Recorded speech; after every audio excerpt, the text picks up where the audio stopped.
चले हम थोड़ा सा एक फाइनल चीज जो उस दिन रह गई थी हाइपॉक्सिया में, हमने ये पढ़ा था कि हाइपॉक्सिया और हाइपॉक्सीमिया में एक बहुत बड़ा फर्क है। हाइपॉक्सीमिया कहते हैं कि जब आपके ब्लड के अंदर ऑक्सीजन का कंटेंट जो है वो कम हो जाए। हाइपॉक्सिया का मतलब है कि टिश्यूज के पास ऑक्सीजन की डिलीवरी कम हो जाए। अब इसकी वजूहात ये थी, इन वजूहात की वजह से टिश्यूज के पास ऑक्सीजन की डिलीवरी कम हो जाती है। वजह जो भी हो, जब किसी भी इंसान के जिस्म के अंदर हाइपॉक्सिया होता है, यानी टिश्यूज को थोड़ी ऑक्सीजन पहुंच रही होती है, तो उसमें से अगर किडनी के पास थोड़ा ऑक्सीजन पहुंच रहा हो, यानी किडनी हाइपॉक्सिया हो जाए, तो किडनी से जो है ग्रोथ फैक्टर्स प्रोड्यूस होते हैं। उनका नाम था हाइपॉक्सिया इंड्यूसिबल फैक्टर 1 अल्फा। ये ग्रोथ फैक्टर्स हैं, ये जाते हैं बोन मैरो में। ये एरिथ्रोपोइटिन की प्रोडक्शन पहले ज्यादा करवाते हैं किडनीज में, और किडनीज में जब एरिथ्रोपोइटिन प्रोड्यूस होता है तो ये एरिथ्रोपोइटिन जाता है बोन मैरो में, और बोन मैरो में रेड ब्लड सेल्स की जो डेवलपमेंट है और मेच्योरेशन है और प्रोडक्शन है, ये सारी चीजें प्रोमोट करता है, यानी ज्यादा करता है। बोन मैरो को कहता है कि भाई तुम ज्यादा आरबीसीज पैदा करो। नतीजे में आरबीसीज की प्रोडक्शन ज्यादा हो जाती है। जब आरबीसीज ज्यादा होते हैं ब्लड में, ब्लड के अंदर ज्यादा रेड ब्लड सेल्स आते हैं, तो जाहिर है रेड ब्लड सेल्स के अंदर एच भी होता है, हीमोग्लोबिन होता है। जब रेड ब्लड सेल्स की प्रोडक्शन ज्यादा होती है तो दूसरे लफ्जों में हीमोग्लोबिन हो जाता है, क्योंकि अगर ज्यादा रेड ब्लड सेल्स प्रोड्यूस होंगे तो ज्यादा हीमोग्लोबिन होगा, क्योंकि रेड ब्लड सेल्स के अंदर हीमोग्लोबिन होता है, तो ब्लड के अंदर हीमोग्लोबिन ज्यादा हो जाता है। यही वजह है कि जिन लोगों में मुसलसल हो, तो लोगों का हीमोग्लोबिन नॉर्मल रेंज से भी ज्यादा होता है। मिसाल जो पहाड़ी इलाकों में लोग रहते हैं, अगर आप पहाड़ी इलाके के लोग देखो तो वो सुर्ख होते हैं, सुर्ख सफेद होते हैं। उसकी एक वजह ये भी है कि उनके जिस्म के अंदर एच भी ज्यादा होता है। क्यों एच भी ज्यादा होता है? क्योंकि वो ऊपर पहाड़ों पे रह रहे हैं। जैसे जैसे आप जमीन से ऊपर जाते हो, लेट्स सपोज ये पहाड़ है, जैसे जैसे आप जमीन से ऊपर जाते हो, लेट्स सपोज पहाड़ की चोटी पर रह रहे हो, तो जैसे जैसे आप ऊपर जाते हो, ऊपर ऑक्सीजन का पार्शियल प्रेशर कम होता है। लेट्स सपोज जमीन के ऊपर, ये जो हम जमीन पर रह रहे हैं, लेट्स सपोज यहाँ पे ऑक्सीजन का पार्शियल प्रेशर इतना है, फिर इतना, फिर इतना, फिर इतना, यानी जैसे जैसे आप ऊपर जाते हो ऑक्सीजन का पार्शियल प्रेशर कम होता है। तो जो लोग पहाड़ों के ऊपर रहते हैं, उन लोगों के इर्द गिर्द जो हवा है, जो फिजा है, उसके अंदर ऑक्सीजन का पार्शियल प्रेशर थोड़ा है, तो उनके नाक में थोड़ा ऑक्सीजन जाता है, उनके लंग्स में थोड़ा ऑक्सीजन जाता है। जाहिर है अगर लंग्स में थोड़ा ऑक्सीजन जाता है तो ब्लड में थोड़ा ऑक्सीजन जाता है, ब्लड में थोड़ा ऑक्सीजन जाता है तो टिश्यूज के पास थोड़ा ऑक्सीजन जाता है, और टिश्यूज के पास थोड़ा ऑक्सीजन जाए तो इसको हम क्या कहते हैं? हाइपॉक्सिया। हाइपॉक्सिया। तो जब टिश्यूज के पास थोड़ा ऑक्सीजन पहुंचता है तो उन टिश्यूज में से एक किडनी है, किडनी के पास थोड़ा ऑक्सीजन जाता है। किडनी जो है वो, किडनी से hypoxia inducible factor 1 alpha produce होता है। ये एरिथ्रोपोइटिन की प्रोडक्शन ज्यादा करवाता है। एरिथ्रोपोइटिन जाता है बोन मैरो में और वहां से आरबीसीज की ज्यादा प्रोडक्शन करवाता है। ब्लड के अंदर ज्यादा आरबीसीज आते हैं। जब ब्लड के अंदर ज्यादा आरबीसीज आते हैं तो जाहिर है आरबीसीज के अंदर तो हीमोग्लोबिन होता है। ज्यादा आरबीसीज का मतलब ज्यादा हीमोग्लोबिन। इन लोगों का हीमोग्लोबिन नॉर्मल लोगों की निस्बत में ज्यादा होता है। समझ आइए? जी जी सर। ठीक। अच्छा, अब नेक्स्ट जो हमारा टॉपिक है वो है कार्बन डाइऑक्साइड ट्रांसपोर्ट। सर हमने हाइपोक्सीमा नहीं पढ़ा देखो, है सर आज। यस, हाइपोक्सीमिया नहीं पढ़ा पढ़ा था हमने? नहीं सर, पढ़ा सिर्फ था सर। नहीं, डेफिनेशन है। हाइपोक्सीम नहीं नहीं पढ़ा था हमने। बंधु, ये देखो, ये मैंने किसको पढ़ाया है? ये जो टॉपिक था, ये हाइपोक्सीमिया वाला टॉपिक था ना? जी सर पढ़ा है, ये लोग आते नहीं। Yes sir. Okay sir. ठीक है, ये हाइपोक्सीमिया वाला टॉपिक था। ठीक है, इसकी एक वीडियो जो है मैं आबिद अली शाह को कह देता हूँ, वो आप लोगों को वो कर देगा। ये हाइपोक्सीमिया हमने पढ़ा था कि हमारे पास दो तरह की सिचुएशन होती है। एक में हाइपोक्सीमिया होता है विद नॉर्मल ए ग्रेडियंट। ये है जब बंदा हाइपोवेंटिलेशन कर रहा हो, यानी कम सांसें ले रहा हो 1 मिनट में, और जब हाई एल्टीट्यूड पे हो पहाड़ के ऊपर। और कंडीशन जिसमें हाइपोक्सीमिया होता है लेकिन ए ग्रेडियंट जो है वो 10 mmHg से ज्यादा है। तो ये तीन कंडीशंस में होता है। एक, जिन लोगों को डिफ्यूजन डिफेक्ट हो, मिसाल के तौर पर फाइब्रोसिस हो जाए, दूसरा वेंटिलेशन परफ्यूजन डिफेक्ट हो, तीसरा राइट टू लेफ्ट शंट हो। तो इन 3 कंडीशंस में जो है ए ग्रेडियंट 10 mmHg से ज्यादा होता है। ये आबिद अली शाह आप लोगों को वीडियो दे देगा, ये तो हमने बहुत डिटेल में पढ़ा था। पॉक्सीमिया भी हो गया और हाइपोक्सिया भी हो गया, ठीक है। अच्छा, हमने ऑक्सीजन ट्रांसपोर्ट पढ़ी हुई है, ठीक है। ऑक्सीजन की ट्रांसपोर्ट में अंदर हमने थोड़ा सा ना, हम इस साइड पे मैं ऑक्सीजन की ट्रांसपोर्ट जो हमने पढ़ी थी, एक दो बातें मैं वो एक क्विक रिव्यू दे देता हूँ। ऑक्सीजन की ट्रांसपोर्ट के बारे में हमने पढ़ा था कि भाई ऑक्सीजन हम नाक से अंदर लेके जाते हैं, वहां से ये लंग्स में जाता है, लंग्स के अंदर होते हैं एल्विलाई, आखिर में उन एल्विलाई में ऑक्सीजन आता है। अब यहाँ से हर एल्विलाई के साथ पल्मोनरी कैपिलरीज होती हैं, यानी ब्लड वेसल्स होती हैं, ये ऑक्सीजन इनमें आता है ब्लड वेसल्स में। अब ब्लड के अंदर जो ऑक्सीजन होता है ये 2 फॉर्म्स में होता है, एक डिसॉल्व्ड फॉर्म में होता है जो ब्लड के अंदर डायरेक्टली डिसॉल्व्ड है, और एक ब्लड के अंदर जो रेड ब्लड सेल होते हैं, रेड ब्लड सेल के अंदर जो हीमोग्लोबिन होते हैं उनके साथ अटैच होता है। तो 2 फॉर्म्स में ऑक्सीजन ब्लड के अंदर मौजूद होता है और ब्लड इसको लेके जाता है, ठीक है, लेके जाता है टिश्यूज के पास। ये 2 फॉर्म कैसे हैं? डिसॉल्व्ड फॉर्म जो डायरेक्टली डिसॉल्व्ड हैं, और हीमोग्लोबिन के साथ जो अटैच्ड फॉर्म है, ये हमने पढ़ा था। उसके बाद हमने जो है ये पढ़ा था कि जो ब्लड के अंदर ऑक्सीजन है, यानी oxygen content of the blood, कि ब्लड के अंदर ऑक्सीजन की मिकदार कितनी होगी, ये मुख्तलिफ चीजों पे डिपेंड करता है। जैसे यानी oxygen content of the blood, ये किस चीज पे डिपेंड करता है? इज इक्वल टू, ये डिपेंड करता है कि किस इंसान के ब्लड के अंदर हीमोग्लोबिन कितना है। जितना ज्यादा हीमोग्लोबिन होगा उतना ज्यादा ऑक्सीजन अटैच्ड होगा, उतना ज्यादा ब्लड के अंदर ऑक्सीजन क्या होगा? ज्यादा होगा। यानी ब्लड के अंदर ऑक्सीजन की मिकदार किस चीज पे डिपेंड करती है? एक तो हीमोग्लोबिन पे डिपेंड करती है कि जितना ज्यादा हीमोग्लोबिन होगा उतना ज्यादा ऑक्सीजन इसके साथ अटैच होगा, उतना ज्यादा ब्लड के अंदर ऑक्सीजन होगा, यानी oxygen content of the blood ज्यादा होगा। दूसरा कि ये जो हीमोग्लोबिन है इसकी ऑक्सीजन बाइंडिंग कैपेसिटी कितनी है? ये खराब हीमोग्लोबिन तो नहीं है, इसके साथ कार्बन मोनोऑक्साइड की पॉइजनिंग तो नहीं हुई, ये हीमोग्लोबिन एफ तो नहीं है, ये हीमोग्लोबिन ए तो नहीं है। यानी हीमोग्लोबिन की ऑक्सीजन को बाइंड करने की कैपेसिटी पे भी डिपेंड करता है, oxygen binding capacity of haemoglobin.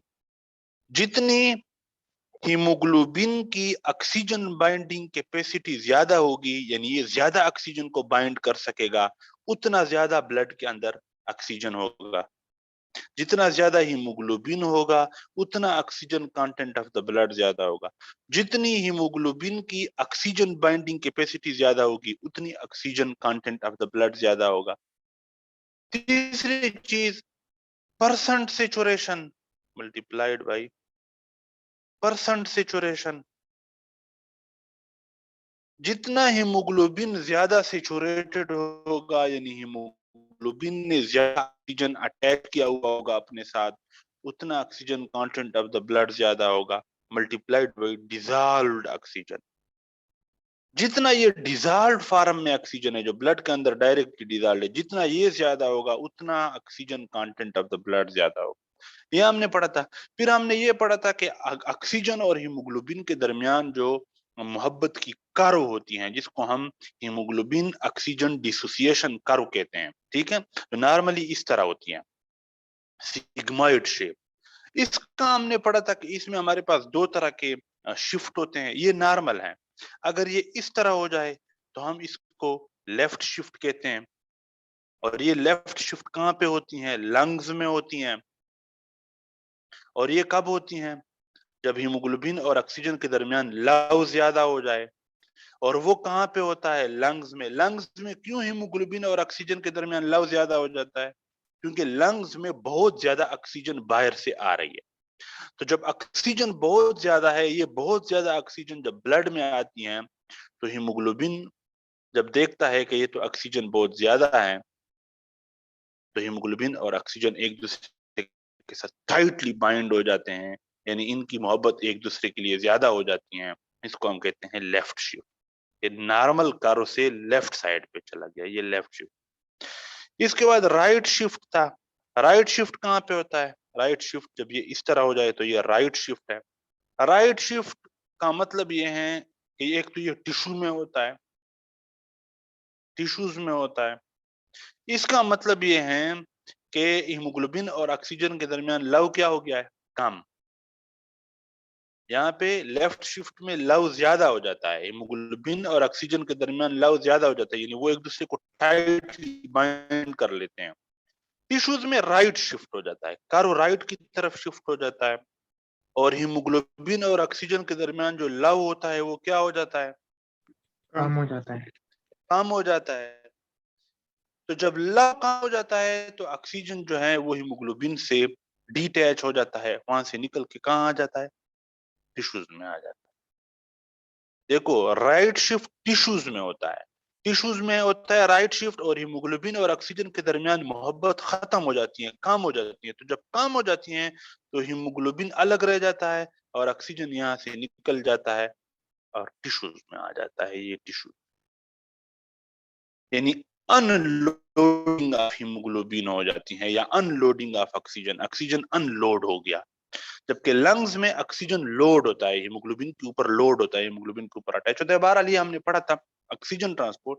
आज हमारे पास कार्बन डाइऑक्साइड ट्रांसपोर्ट।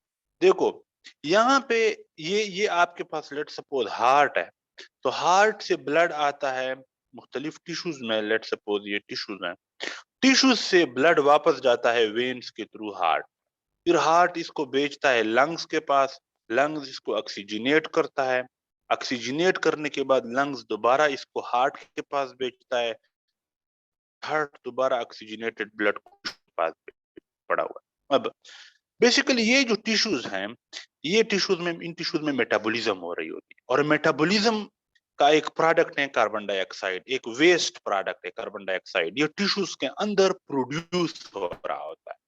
अब इस कार्बन डाइऑक्साइड को हमने ब्लड के अंदर लेके जाना है, फिर ब्लड ने इसको लेके आना है हार्ट के पास, फिर हार्ट ने इसको भेजना है लंग्स के पास, और लंग्स ने फिर इनको बाहर निकालना है, क्योंकि ठीक है वेस्ट मटेरियल है, तो हमने इसको बाहर एक्सहेल करना है। तो ये जो कार्बन डाइऑक्साइड टिश्यू से ट्रांसपोर्ट होता है लंग्स तक, और लंग्स फिर इसको किक आउट कर देती हैं, बाहर निकाल देती हैं। इस पे आज हम बात करेंगे। तो इस पे बात करने के लिए हमें जो है पता होना चाहिए कि जो कार्बन डाइऑक्साइड है, ये इस वेनस, ये आर्टीरियल ब्लड है, और ये कौन सा ब्लड है? वेनस ब्लड, यानी वेन्स में जो ब्लड जा रहा है। तो ये जो वेनस ब्लड में कार्बन डाइऑक्साइड जाता है, तीन शक्लों में जाता है, ठीक है, तीन फॉर्म में। जिस तरह लंग्स से ऑक्सीजन डिलीवर होता था टिश्यूज के पास दो फॉर्म्स में, डिसॉल्व्ड फॉर्म और अटैच टू हीमोग्लोबिन फॉर्म, इसी तरह कार्बन डाइऑक्साइड जब टिश्यूज से लंग्स तक लेके जाया जाता है तो तीन फॉर्म में ये लेके जाया जाता है, ठीक है।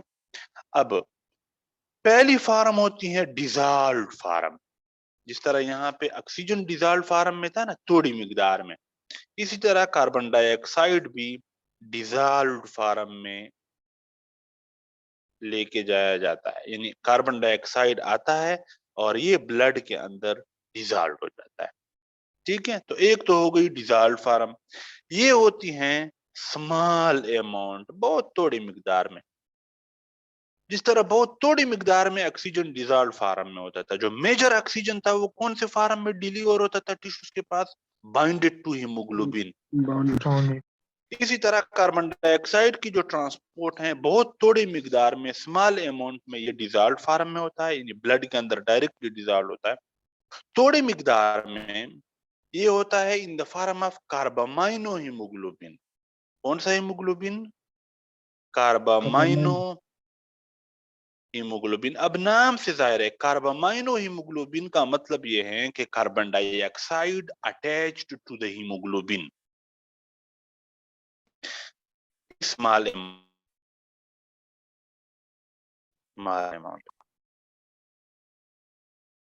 लेकिन देखो लेट सपोज ये आपके पास ब्लड वेसल है ना और ये टिश्यू है। अब इस डाइऑक्साइड प्रोड्यूस होता है। अब ये कार्बन डाइऑक्साइड आता है वेन ब्लड है, ठीक है। थोड़ी मिकदार कार्बन डाइऑक्साइड जो है वो इस वेन्स ब्लड डायरेक्टली डिसॉल्व हो जाता है, ये वाला। थोड़ी मिकदार में जो कार्बन डाइऑक्साइड है ये रेड ब्लड सेल के अंदर जाता है और रेड ब्लड सेल के अंदर जो हीमोग्लोबिन है इस हीमोग्लोबिन के साथ कार्बन डाइऑक्साइड अटैच हो जाता है। इस फॉर्म को हम कहते हैं कार्बामाइनो CAMONO यानी कार्बामाइनो हीमोग्लोबिन। ये भी थोड़ी मिकदार में होता है। तीसरा जो major by carbonate form HCO3, ये मेजर अमाउंट है। अभी मैं आप लोगों को समझाता हूं। यानी जो कार्बन डाइऑक्साइड जो ज्यादा जिस शक्ल में ट्रांसपोर्ट होता है लेके जाए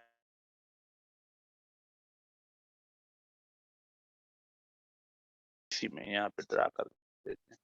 ये कार्बन डाइऑक्साइड जो टिश्यूज में प्रोड्यूस हुआ ये घुस गया कहाँ? वेनस ब्लड में, ठीक है। अब जैसे ही ये वेनस ब्लड के अंदर घुसा, वेनस ब्लड में ये घुस गया रेड ब्लड सेल के अंदर। ये मैंने एक बड़ा रेड ब्लड सेल बना लिया, ठीक है। ये एक रेड ब्लड सेल है। ये carbon dioxide red blood cell के अंदर घुस जाता है।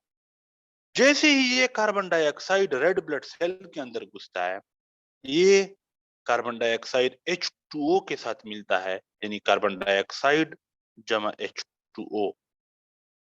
नजर आ रहा है? यस सर, आ रहा है। Yes sir. मैं इसको ना बड़ा वो करके ड्रा कर देता हूँ ताकि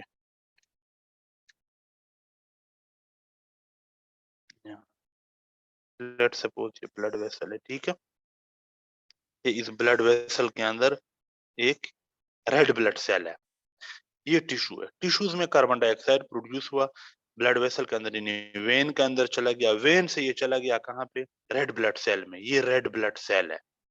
अब रेड ब्लड सेल के अंदर ये कार्बन डाइऑक्साइड जो है ये H2O के साथ मिलता है और इससे बन जाता है H2CO3। इसको कहते हैं कार्बनिक एसिड H2CO3। ये रिएक्शन करवाता है एक एंजाइम जिसका नाम है कार्बनिक एनहाइड्रेज। CA में लिख देता हूं, कार्बनिक एनहाइड्रेज। कार्बनिक एनहाइड्रेज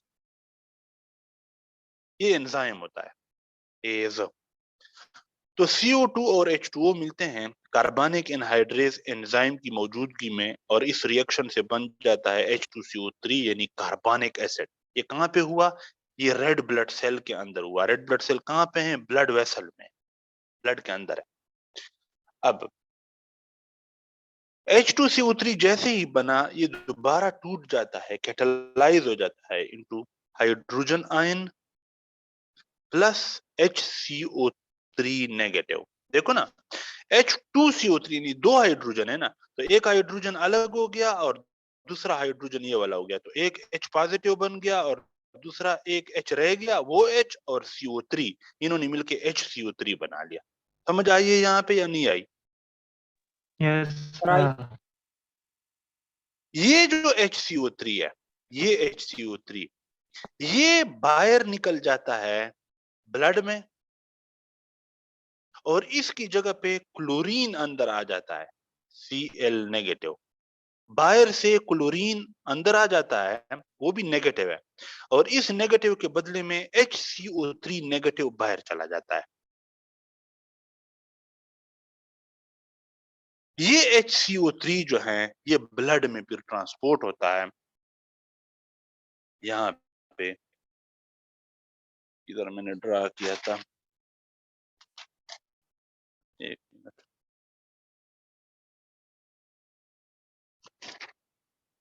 हाँ ये जो है ये जो मैंने बताया ना कि CO2 हम लंग्स के पास ट्रांसपोर्ट किया जाता है, मेजर फॉर्म कौन सी होती है?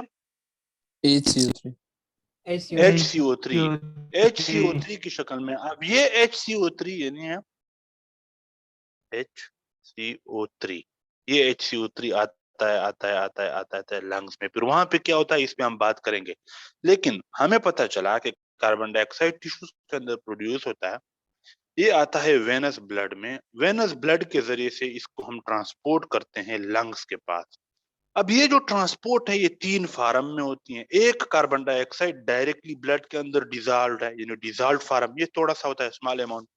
दूसरा, कार्बन डाइऑक्साइड ब्लड के अंदर गया और हीमोग्लोबिन के साथ अटैच हो गया, ये भी थोड़ी मिकदार में होता है। हीमोग्लोबिन के साथ, रेड ब्लड सेल के अंदर हीमोग्लोबिन के साथ अटैच हो गया, इसको हम कहते हैं कार्बामाइनो हीमोग्लोबिन, ये भी स्मॉल अमाउंट में होता है।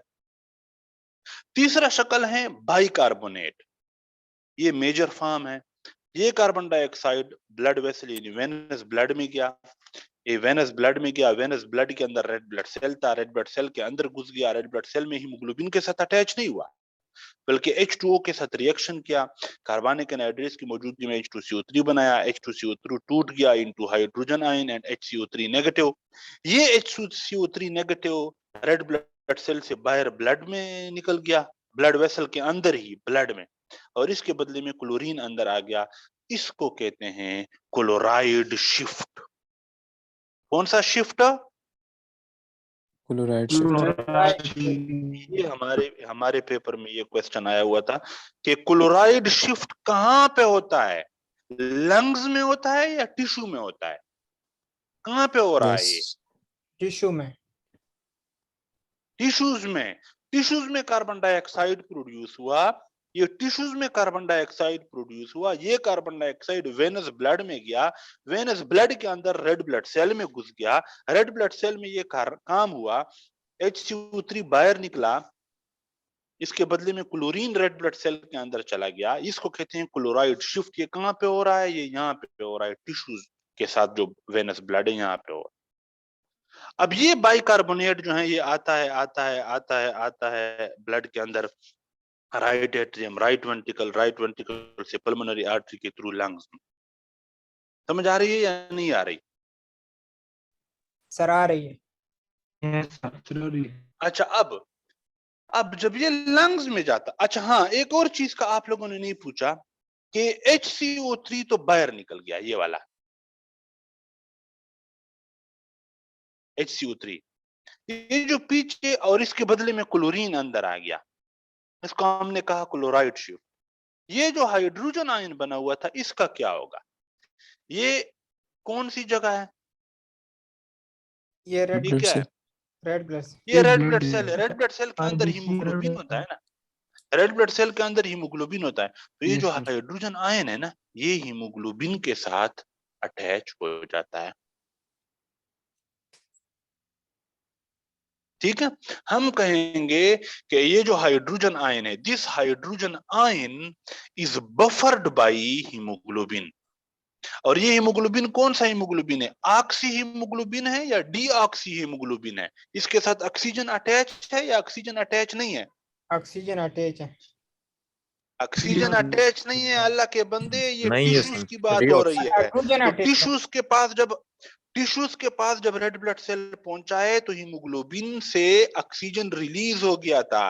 ये जो मैंने आप लोगों को कर्व समझाई है, राइट शिफ्ट टिश्यूज में होता है, ऑक्सीजन और हीमोग्लोबिन के दरमियान लव कम हो जाता है, नतीजे में हीमोग्लोबिन से ऑक्सीजन निकल जाता है और ऑक्सीजन टिश्यू में आ जाता है। तो हीमोग्लोबिन के पास ऑक्सीजन नहीं है, यानी ये हीमोग्लोबिन डीऑक्सी हीमोग्लोबिन है, इसके साथ ऑक्सीजन नहीं है। डीऑक्सी मतलब नो ऑक्सीजन।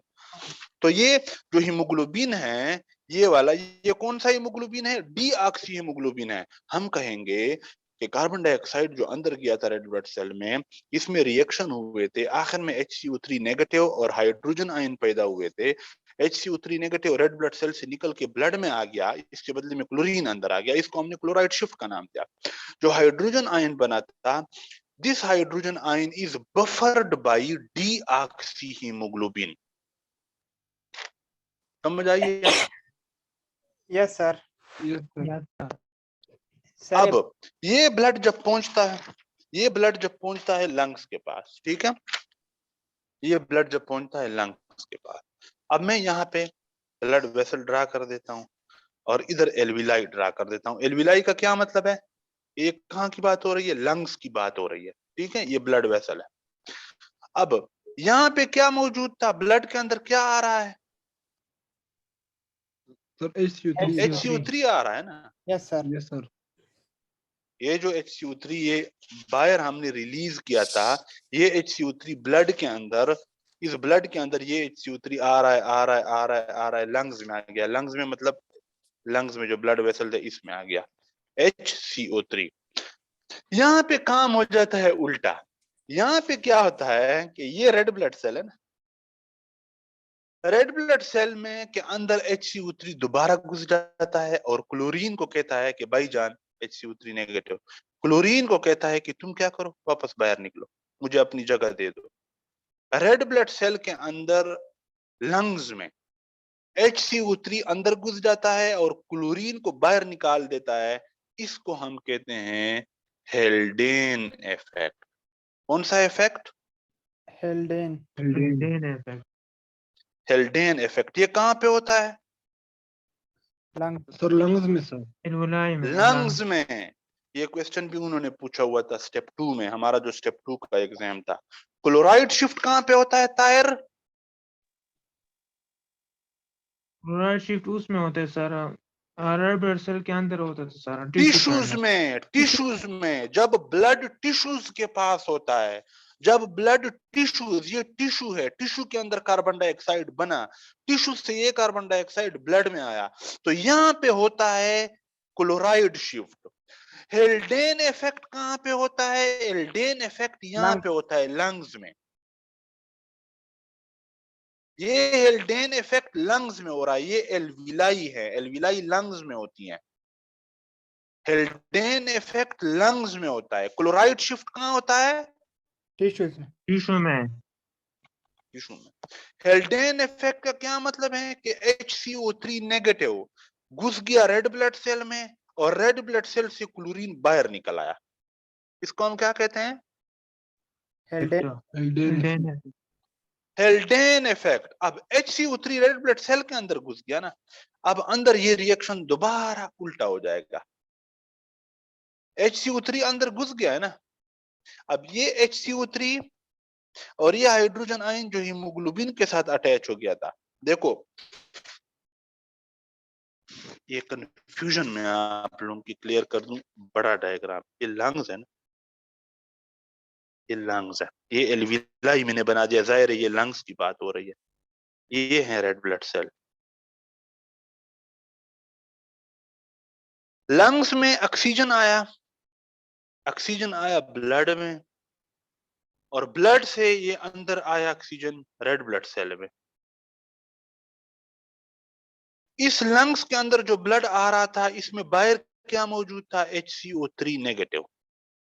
जब लंग्स में ये ब्लड पहुंचा, वेनस ब्लड, HCO3 नेगेटिव वापस घुस जाता है रेड ब्लड सेल में, इसके बदले में क्लोरीन बाहर निकल जाता है। इसको हम क्या कहते हैं तायर? कौन सा इफेक्ट? हेल्डेन इफेक्ट। ये कहां पे हो रहा है? ये लंग टिश्यू में हो रहा है सर। लंग में हो रहा यार है। ये लंग्स लंग्स में हो हैं, रहा है। लंग्स। ये लंग्स एल्विलाई है। के साथ ब्लड वेसल है। एल्विलाई कहां पे होती है? टिश्यू में होती है या लंग्स में होती है? लंग्स में। तो ये एल्विलाई हैं और ये एल्विलाई के साथ एक ब्लड वेसल है जिसके अंदर ब्लड है, उस ब्लड में रेड ब्लड सेल है। तो ये लंग्स में जो ब्लड वेसल हैं, बाइकार्बोनेट सेल के अंदर घुसता है। जब सेल के अंदर घुसता है, HCO3 को अब किसकी तलाश है? ये देखो ना, HCO3 और हाइड्रोजन आयन ये बने थे, तो HCO3 बाहर निकल गया था। अब HCO3 दोबारा अंदर आ गया है, HCO3 दोबारा अंदर आ गया है, तो HCO3 को दोबारा अपने हाइड्रोजन आयन की तलाश है। इसका हाइड्रोजन आयन किसके साथ अटैच हो गया था? सर हीमोग्लोबिन के साथ। हीमोग्लोबिन। हीमोग्लोबिन के साथ। लेकिन चूंकि ये लंग्स में बात हो रही है, तो लंग्स में जब ऑक्सीजन अंदर आता है तो हीमोग्लोबिन क्या करता है? हीमोग्लोबिन इस हाइड्रोजन आयन को छोड़ देता है और कहता है कि अब मेरा अपना ऑक्सीजन आ गया है तो मैं अपने ऑक्सीजन के साथ अटैच हूंगा। ये ऑक्सीजन आता है और हीमोग्लोबिन के साथ ऑक्सीजन अटैच हो जाता है, और हीमोग्लोबिन के साथ ये जो हाइड्रोजन आयन अटैच था, इस हाइड्रोजन आयन को हीमोग्लोबिन छोड़ देता है। इस हाइड्रोजन आयन के साथ, ये जो हाइड्रोजन आयन था, इसके साथ ये HCO3 रिएक्शन करता है, यानी HCO3 negative plus hydrogen ion बनते हैं H2CO3। H2CO3 से बनता है H2O प्लस CO2। ये CO2 दोबारा रेड ब्लड सेल से बाहर निकलता है, ब्लड में आता है, और ये CO2 एल्विलाई में आता है और बाहर किक आउट हो जाता है। समझ आई है या नहीं आई? सर आ गई है। Yes sir. इधर ही ना मैं इसको टिश्यूज वाला भी बना देता हूं। लेट सपोज ये टिश्यूज हैं, टिश्यूज के अंदर CO2 बना था, ये CO2 ब्लड में आया था, ब्लड में ये रेड ब्लड सेल के अंदर घुस गया था। रेड ब्लड सेल में इस CO2 ने H2O के साथ रिएक्शन किया था, H2CO3 बनाया था, फिर H2CO3 कन्वर्ट हुआ था into hydrogen ion plus HCO3 negative. ये HCO3 नेगेटिव बाहर ब्लड में निकल गया था और इसके बदले में क्लोरीन अंदर आया था। इसको हमने क्या नाम दिया था? Chloride shift. ये टिश्यूज की बात हो रही है तो क्लोराइड शिफ्ट टिश्यू में होता है। अब अंदर क्या रह गया था? Hydrogen ion. हाइड्रोजन ये हाइड्रोजन आयन आया था और हीमोग्लोबिन के साथ अटैच हो गया था।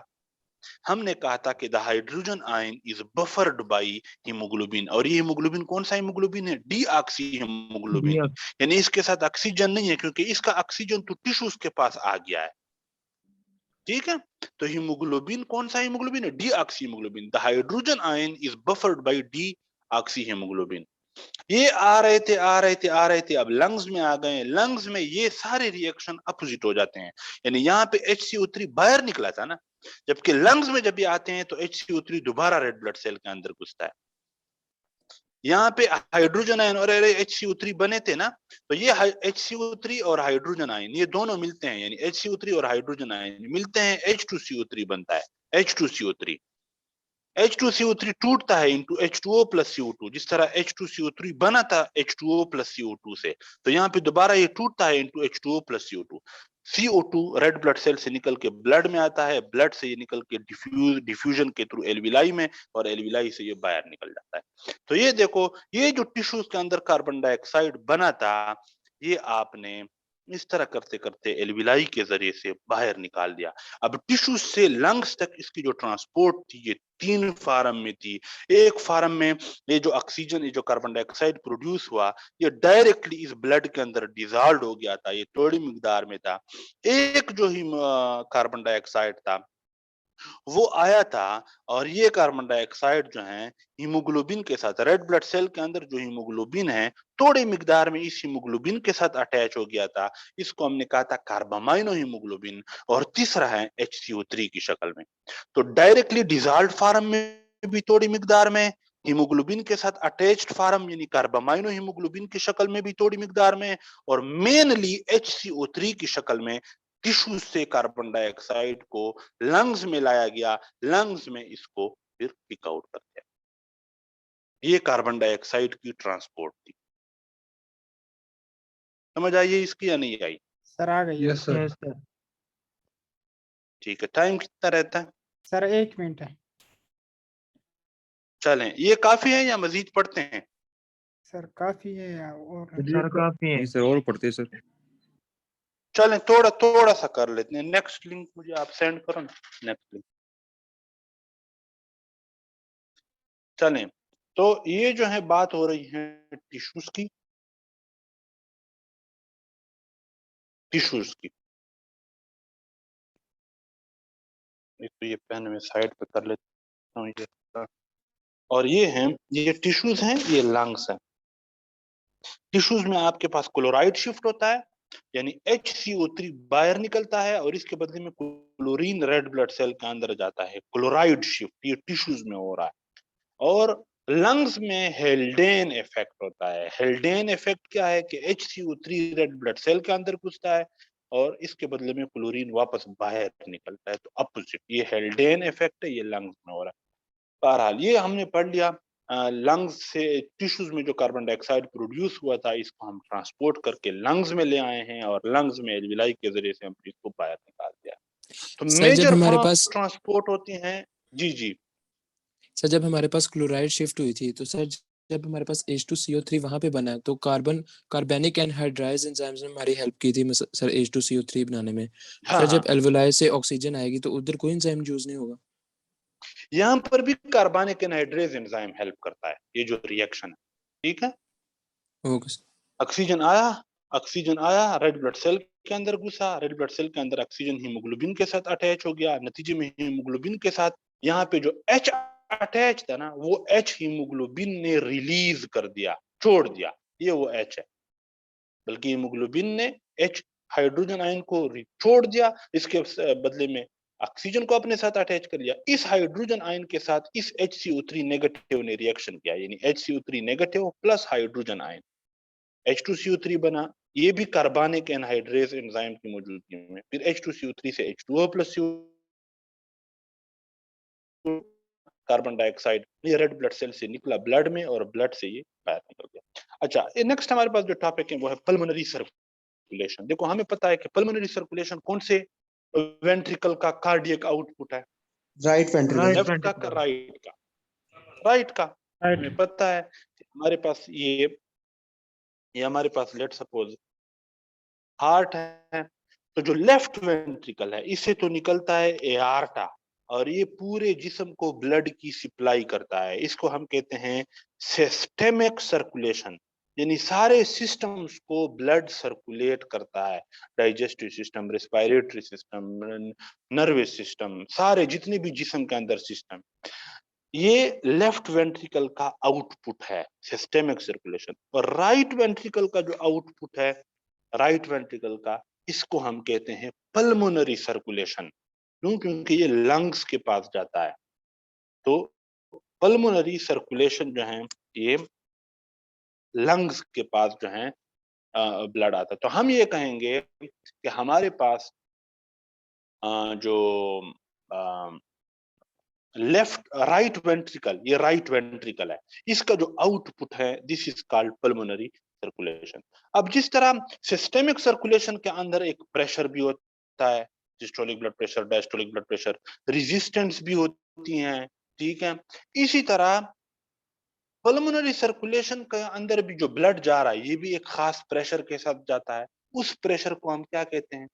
Pulmonary blood pressure. जिस तरह ब्लड वेसल्स के अंदर, सिस्टेमिक ब्लड वेसल्स के अंदर रेजिस्टेंस होती हैं, बिल्कुल इसी तरह जो पल्मोनरी वेसल्स हैं, जो पल्मोनरी कैपिलरीज, पल्मोनरी आर्टेरियोल्स हैं, इनके अंदर भी एक रेजिस्टेंस होती है, उसको हम कहते हैं पल्मोनरी रेजिस्टेंस। ठीक, तो पल्मोनरी प्रेशर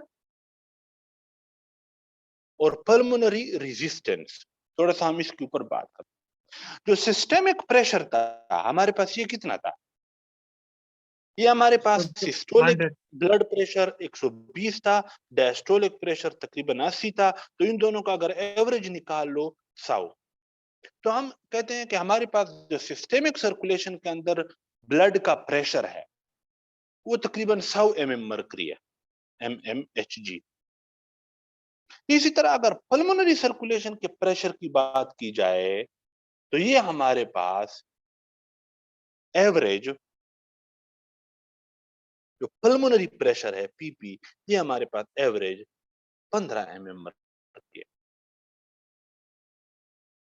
अब आप लोगों में कोई सवाल पूछ सकता है कि पल्मोनरी सर्कुलेशन के अंदर जो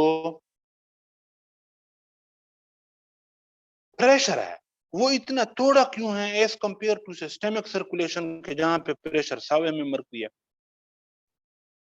सर इसका एयोर्टा ने जवाब ब्लड पूरे बॉडी को सप्लाई करना होता है। नहीं, वो तो ठीक है, क्योंकि वो तो सर हमें वहाँ पे पता सर है।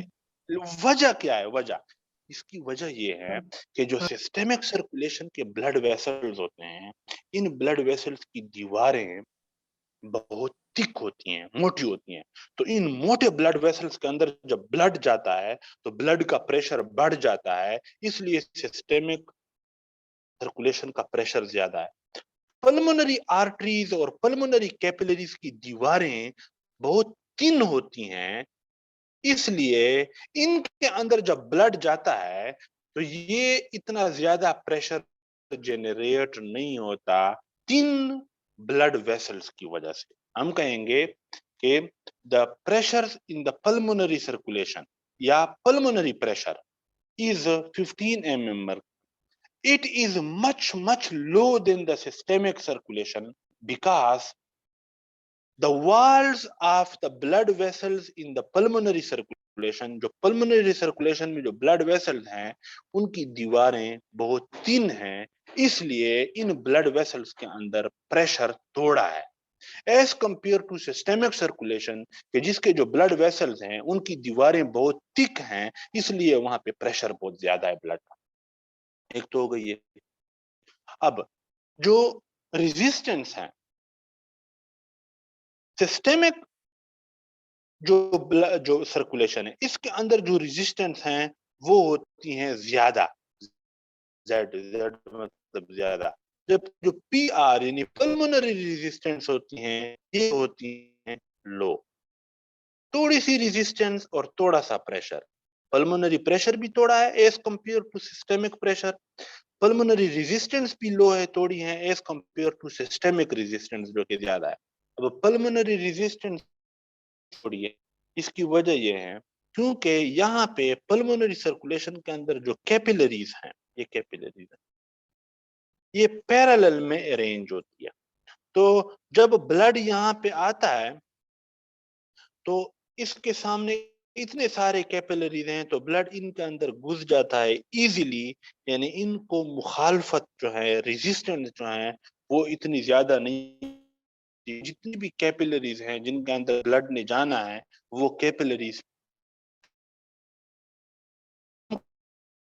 resistance in pulmonary circulation yani pulmonary resistance is low because in pulmonary circulation the capillaries are arranged parallel। समझ आई या नहीं आई? सर आई है। Yes sir.